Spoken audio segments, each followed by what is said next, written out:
This is Eddie Inzauto, Editor-in-Chief of GamerNode.com, and we're here at E3 2013 with Namco Bandai Games, and I'm talking with Tanimura-san, the game director on Dark Souls 2, and Tak, his translator. So, how are you today, sir? どうですか、お元気ですか? Hi, thank you. Okay. So, I had a look at the demo and the presentation inside, and I just wanted to get an overview, maybe. Not necessarily an overview, but what can fans expect to be different about Dark Souls 2, having come off of the previous Souls games? だけどデモを見させていただいたんですけれども、実際にダークソウル1、デモンソウルもそうですけど、ダークソウル2の新しい要素とかどういう違いが、ファンは待ち遠しに、待ってればよろしいですか？そうですね、新しい要素っていう話でいうとですね、今回はまた一から作っているんで、ちょっと無数にあってちょっとここでは紹介しきれないんですけど、一つそのコンセプトの部分だけ説明すると、このゲームは達成感が重要なタイトルだと思っていますので、その死を乗り越えた達成感をより強く体験してもらうために、今回はその死の多様性っていったものを開発のテーマにして作っています。So it's hard to outline all of the new changes that we've implemented for Dark Souls 2, but we have been creating this game from scratch, so I think fans can be looking forward to a lot of new innovations or new enhancements to Dark Souls 2. One of the things that we do want to capitalize or focus on is obviously the sense of satisfaction of overcoming the difficulties and challenges in the game. And that concept carries throughout the whole Souls series, but we've enhanced that further. And to enhance that, one of the ways we took was to increase the variations in the type of deaths that players can be able to experience. And hopefully that will help to encourage players to continue challenging themselves to get that sense of satisfaction when overcoming. Awesome. So, while looking over the game demo stations over there, it was suggested that there are more specific character classes. Is that something that you're doing with Dark Souls 2 that's maybe different from the previous Souls games? 先ほどデモの方を見させていただいたところ、4体のキャラクターがプレセットで入ってたんですけど、キャラクターっていうのは実際に、そういうクラスが存在するっていう形で考えてもよろしいですか？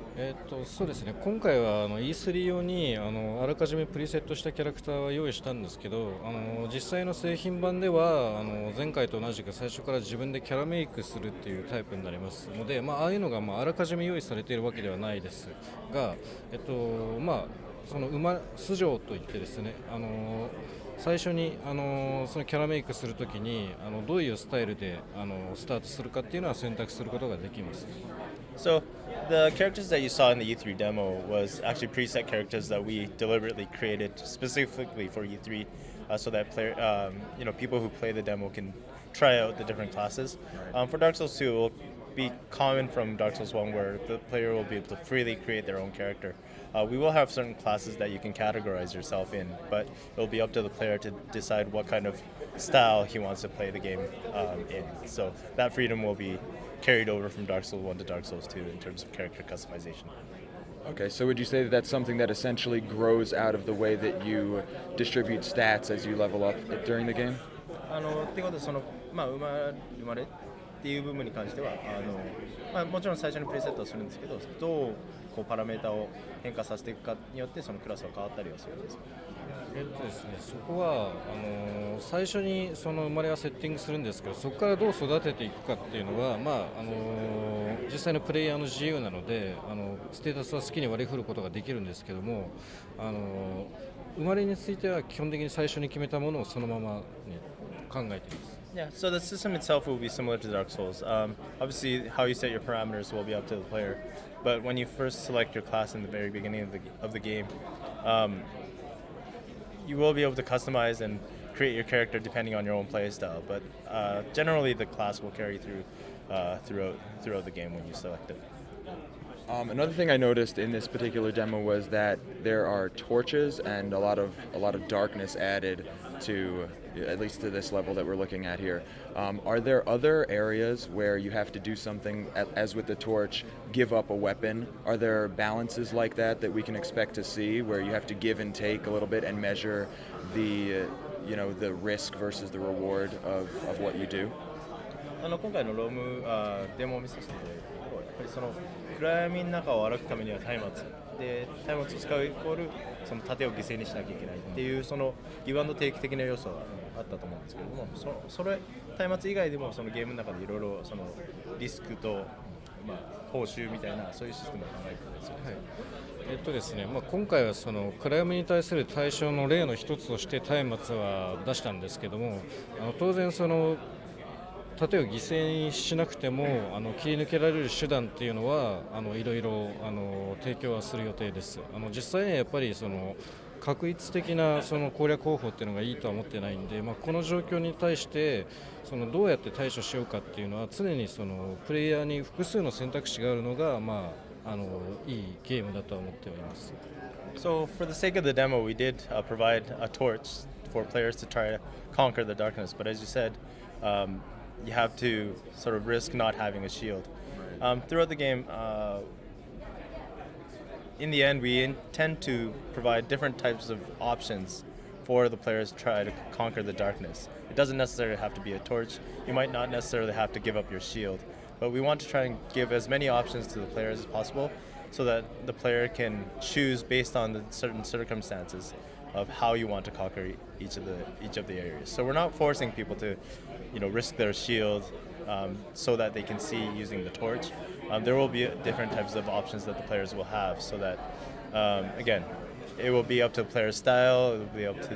the player's choice in terms of how he wants to conquer each of the situations. Excellent. Okay. Last question I have for you is that also in the demo I saw that there was a sort of secret shortcut demonstrated, but with this I'm wondering if perhaps there's more of a focus on free exploration, and more branching paths, with secrets and things like that. And to go along with that, I was curious to know what the narrative, how that works in this game. Is there a particular theme that Dark Souls 2 sort of finds its foundation in? 今回デモをプレイさせていただいた時にちょっと実はショートカット的なことを発見したんですけれども、今回ダークソウルズの中で前作もそうですけどその探索感というとこ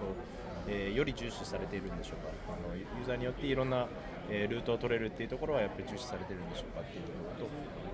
う一つは、ストーリーの部分ですね。ストーリーの部分に関して、前作同様、ストーリーの伝え方はやっぱりいろんなアイテムの説明を読んだりですとか、そういうのを読みつつ、自分でストーリーを理解するっていう手法をとっていると、最後にそのストーリーのテーマっていうのは何かしら、考えていらっしゃるでしょうか。まず探索の部分なんですけども、やっぱりこのゲームは自由度と探索感というのがすごい大事だと思っているので、実際にユーザーが発見して道を切り開いていくというのが大事だと考えていますので、そのちょっと一つの例として、こっそり入れました。ちょっとあれを見つける人がいるとは思わなかったんですけど。So, first of all, in terms of the exploration, yes, we do plan to enhance and really prioritize the exploration and sort of providing the players choices in terms of what route you want to take, how you want to conquer the different situations. So that's actually an important aspect of Dark Souls 2, more so than it was in Dark Souls 1. So we want to give as much variations and variety in terms of the choices he has. In terms of the shortcut, I'm surprised you found it. We implemented thinking that nobody would really discover it. So it was a good thing, but we're pretty surprised. Awesome. でストーリーについてなんですけど、ストーリーテリングのスタンスも、基本的には前作から変えません。やっぱり実際に受け身になってそのお話を見るっていうよりは、プレイヤーが自分で見たり聞いたり読んだりしながら発見していく、発見して主体的に体験していくっていうのが大事なと思ってるんで、そこのスタイルは変えないつもりです。で、ストーリーの内容はちょっと今詳しくはお話しできないんですけど、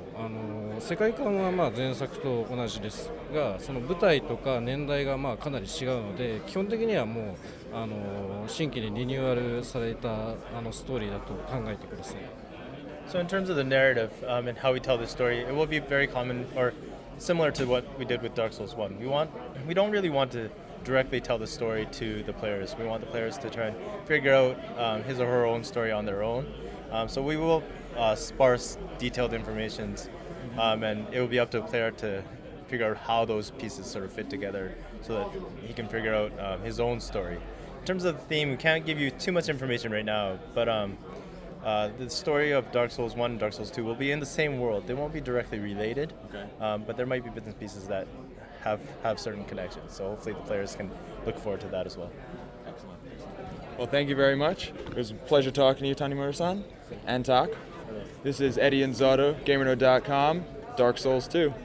Prepare to die again.